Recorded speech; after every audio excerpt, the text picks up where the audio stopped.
जय भोलेनाथ। एचएसएससी ने 2015 से लेकर अब तक जितने भी मैथ के क्वेश्चन पूछे गए हैं उनका हम ट्रिक वाइज सॉल्यूशन कर रहे हैं। चलिए शुरुआत करते हैं। जो भी स्टूडेंट मेरे चैनल पर नया है तो चैनल को सब्सक्राइब जरूर कर लेना और कमेंट में लिखना है जय भोलेनाथ। देखो, एक आदमी के पास कुछ मुर्गियां और कुछ गाय है। यदि उसके सिर की संख्या 48 है और पैरों की संख्या 140 है तो मुर्गियों की संख्या बतानी है। हम इस क्वेश्चन को ट्रिक से करेंगे, सीधे मुर्गियों की संख्या आ जाएगी। वो ट्रिक क्या है, देखो, मुर्गियों की संख्या निकालनी है। तो देखो, हमने क्या करना है, गायों की जो संख्या है उसको माइनस कर देंगे। गाय की कितनी टांगे होती हैं? 4। यहां लिखेंगे 4। और जो सिर की संख्या है कितनी है? 48। इसको यहां पर गुणा करेंगे और इसमें से क्या माइनस कर देंगे? पैरों की संख्या कितनी है? 140। और बटे में क्या करेंगे? गाय की 4 टांगे होती हैं और मुर्गे की 2 टांगे होती हैं। 4 में टांगों में से 2 टांगे माइनस करेंगे तो कितनी टांगे बचेंगी? 2 टांगे। और इससे आपका सीधा मुर्गियों की संख्या आ जाएगी। 48 को 4 से मल्टीप्लाई करेंगे तो जाएगा 192 और माइनस 140 और बटे में 2। 192 से 140 माइनस करेंगे तो ये बचेगा 52 और इसमें से डिवाइड कर देंगे 2 से तो आंसर क्या आ जाएगा? 26। ये आंसर हो जाएगा। आप इस ट्रिक से सीधे सीधे मुर्गियों की संख्या निकाल सकते हैं। यहां पर सिर्फ क्या करना है, यहां पर हमने माइनस करना है गायों की संख्या को। गाय की 4 टांगे होती हैं, यहां लिखेंगे 4 टांगे गाय की हैं और सिर की संख्या कितनी है? 48 है और इसमें से माइनस करेंगे सिर पैरों की संख्या 140 और जो हम डिवाइड कर रहे हैं 2 से, गाय की 4 टांगे होती हैं और मुर्गे की 2 टांगे होती हैं और इसको माइनस करके यहां पर मैंने नीचे लिख दिया और इस तरीके से आपका आंसर आ जाएगा। नेक्स्ट क्वेश्चन देखो। हरियाणा पुलिस सब इंस्पेक्टर 2021 में यह सवाल पूछा गया था और दुनिया का कोई ऐसा एग्जाम नहीं है जिसमें यह सवाल ना पूछा गया हो। आज हम इसको ऐसी ट्रिक से करेंगे, आप सब कुछ भूल सकते हो लेकिन इस क्वेश्चन की ट्रिक को कभी नहीं भूलोगे। अगर ट्रिक अच्छी लगे तो कमेंट में जय महाकाल जरूर लिखना है। देखो, एक विद्यार्थी से किसी संख्या का 5/16 ज्ञात करने को कहा जाता है, 5/16, लेकिन वो गलती से क्या कर देता है? 5/6 ज्ञात कर देता है। संख्या हमें पता नहीं है तो ये है अंश और ये है हर। 16 और 6 का एलसीएम ले लेते हैं। अपनी तरफ से हमने मान ली कि संख्या है 96। तो अगर संख्या 96 थी तो इसको 5/16 से गुणा करना था, यानी 96 का संख्या था 5/16 निकालना था तो आंसर कितना आ जाता? 30। लेकिन उसने क्या कर दिया? गलती कर दी। उसने गलती क्या करी है? संख्या का क्या निकाल दिया है? 5/6 निकाल दिया है और ये संख्या का जो आंसर जो आया है वो कितना आ गया? 80 आ गया। अकॉर्डिंग टू क्वेश्चन क्या है, देखो, जो उसका उत्तर आया है ना वो सही उत्तर से 250 अधिक था। तो सही उत्तर से 250 अधिक है तो हमारे अकॉर्डिंग कितना है? आंसर उसका आना चाहिए था 30, लेकिन आया कितना है? 80 आया है। तो इसका मतलब इन दोनों का डिफरेंस देखेंगे, इन दोनों का डिफरेंस कितना है? 50 अधिक आया है।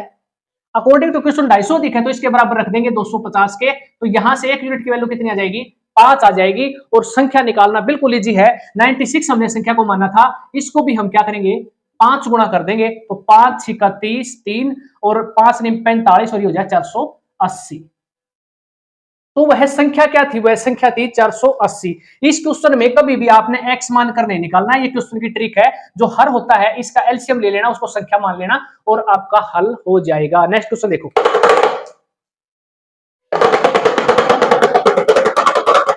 हरियाणा कांस्टेबल 2021 में यह सवाल पूछा गया था, किसी संख्या का 4/5 उसके 2/3 से 8 अधिक है तो वो संख्या क्या है? इस क्वेश्चन को अच्छे तरीके से करने का जो ट्रिक है वो है 5 और 3 को मल्टीप्लाई कर लेना। यहां पर मान लेना कि वो संख्या क्या है? 5 15।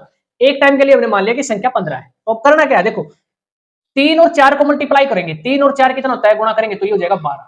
5 की और 2 की मल्टीप्लाई करेंगे, 5 दूनी कितना होता है? 10। तो ये तो है संख्या का 4/5 और ये है संख्या का 2/3। इससे कितना अधिक है? 2 अधिक है। अकॉर्डिंग टू क्वेश्चन कितना है? यहां पर 8 अधिक है। तो 1 यूनिट की वैल्यू इसको डिवाइड करके देख लेना, 2 चौका 8। 1 यूनिट की वैल्यू कितनी आ गई? 4। जो हमने संख्या मानी है उसको भी हमने क्या करना है? 4 से गुणा कर देना है और सीधा आपका आंसर आ जाएगा। ना कोई एक्स मानना है, किसी झंझट में नहीं पड़ना है, डायरेक्ट आंसर आ जाएगा सीधा 60। नेक्स्ट क्वेश्चन देखो। हरियाणा पुलिस 2021 में क्वेश्चन पूछा गया था, किसी संख्या का 1/5 उसी संख्या के 1/7 से 10 अधिक है तो वो संख्या का क्या है? मोस्ट इंपोर्टेंट क्वेश्चन है और ऐसे अक्सर पूछे जाते हैं और आपका सितंबर में जो पेपर होगा उसमें भी ऐसे क्वेश्चन पूछे जाएंगे। ट्रिक से सॉल्यूशन करेंगे। ट्रिक पसंद आए तो जय महाकाल की जरूर लिखिएगा। देखो, 7 और 5 हर है जो, इसको मल्टीप्लाई कर लेंगे और मानेंगे कि संख्या है 35। एक स्टेप कंप्लीट। 7 को मल्टीप्लाई करेंगे 1 में तो कितना आ जाएगा? 7। 5 को मल्टीप्लाई करेंगे इस 1 में, यानी कि क्रॉस मल्टीप्लाई करेंगे तो ये हो जाएगा 5। तो कितना ज्यादा है? ये 2 ज्यादा है। अकॉर्डिंग टू क्वेश्चन कितना ज्यादा है? 10 अधिक है। और 1 यूनिट की वैल्यू यहां से कितनी आ जाएगी? 2 5 10। जब आपको 1 यूनिट वैल्यू पता है तो 35 यूनिट की वैल्यू निकालना बिल्कुल आसान है। इसको 5 से मल्टीप्लाई करेंगे और ये आंसर हो जाएगा सीधा 175। चुटकियों में सॉल्यूशन हो जाएगा, बिल्कुल इजी ट्रिक मैं आपको बता रहा हूं और आपको एग्जाम क्रैक करना है तो इन ट्रिक का ज्ञान होना बहुत ही जरूरी है। नेक्स्ट क्वेश्चन देखो, ये सवाल हरियाणा कांस्टेबल 2021 में पूछा गया था। एक संख्या अपने 1/7 से 84 अधिक है तो वो संख्या क्या है? इसको हम ट्रिक से हल करेंगे। इसमें आपको x मानने की जरूरत नहीं है, संख्या को सीधा आप आंसर निकाल सकते हो। वो ट्रिक क्या है वो देखो। संख्या अपने 1/7 से 84 अधिक है, इसका मतलब है अगर वो संख्या क्या है, अगर 7 है, इसको मान लेते हैं संख्या जो नीचे वाली है, तो इस संख्या का यानी 7 का 1/7 कितना होगा? 1। इस 1 से कितना अधिक है ये संख्या? ये देखो पहले तो 1 से ये संख्या 1 से कितने ज्यादा है? 6 ज्यादा है। अकॉर्डिंग टू क्वेश्चन कितनी ज्यादा है? 84। यहां से 1 यूनिट की वैल्यू कितनी आ जाएगी? 6 एकम 6, 6 चौका 24, यानी कि 1 यूनिट की वैल्यू आ गई 14। तो हमने निकालनी है कि संख्या क्या है, तो संख्या हमने 7 मान रखी थी, इसको हम 14 से गुणा कर देंगे, 14 7 98 और आपका आंसर आ जाएगा सीधा 98। नेक्स्ट ट्रिक देखो,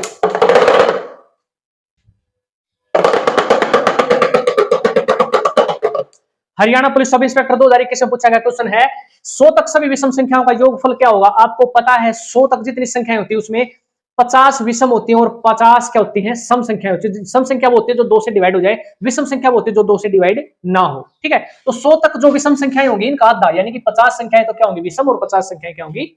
सम। अगर हमने उनका योगफल निकालना है तो सीधा फार्मूला होता है सम या विषम संख्याओं का योगफल निकालना, यानी n का स्क्वायर, संख्याएं जितनी भी हैं उसका स्क्वायर कर देंगे। यहां पर संख्या देखेंगे टोटल 100 है तो इसका आधा संख्याएं क्या हो जाएंगी? विषम, यानी कि 50 संख्याएं हैं और यहां पर रखना है सिर्फ 50 का स्क्वायर करना है और आंसर आ जाएगा 2500। नेक्स्ट ट्रिक देखो, नेक्स्ट हरियाणा कांस्टेबल 2021 में पूछा गया क्वेश्चन है 200 और 300 के बीच में सभी विषम संख्याओं का योगफल क्या होगा? ये हमने बताना है। तो इसको क्वेश्चन को करने का तरीका देखो, 200 और 300 के बीच में बताना है, 200 से लेकर 300 के बीच में जितनी संख्याएं आती हैं उन सभी विषम संख्याओं का योगफल बताना है। तो हम क्या करेंगे, 1 से लेकर 300 तक पहले निकाल लेंगे। 1 से लेकर 300 तक विषम संख्याएं कितनी होती हैं? ये होती हैं 150, यानी कि आधी विषम और आधी सम। तो 150 है तो इसका स्क्वायर करेंगे तो योगफल आ जाएगा कितना? 225 और ये 0 0, यानी कि 1 से लेकर 300 तक सभी विषम संख्याओं का जो योगफल होगा वो कितना होगा? 22500। अब यहां क्या करेंगे, दोबारा से 1 से लेकर 200 तक और निकाल लेंगे। 1 से लेकर 200 तक कितनी विषम संख्याएं होती हैं? 100, और इसका स्क्वायर करेंगे कितना?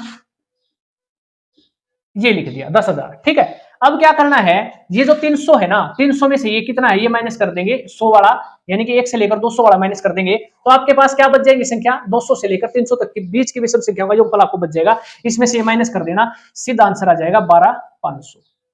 ये क्वेश्चन को करने का सबसे अच्छा तरीका है। तो आज की क्लास में दोस्तों इतना ही, मिलते हैं अगली क्लास में। वीडियो को लाइक, शेयर, सब्सक्राइब और कमेंट में जय भोलेनाथ जरूर लिख दिया करो। मिलते हैं अगली क्लास में एक नई ट्रिक और नए चैप्टर के साथ, तब तक के लिए जय हिंद।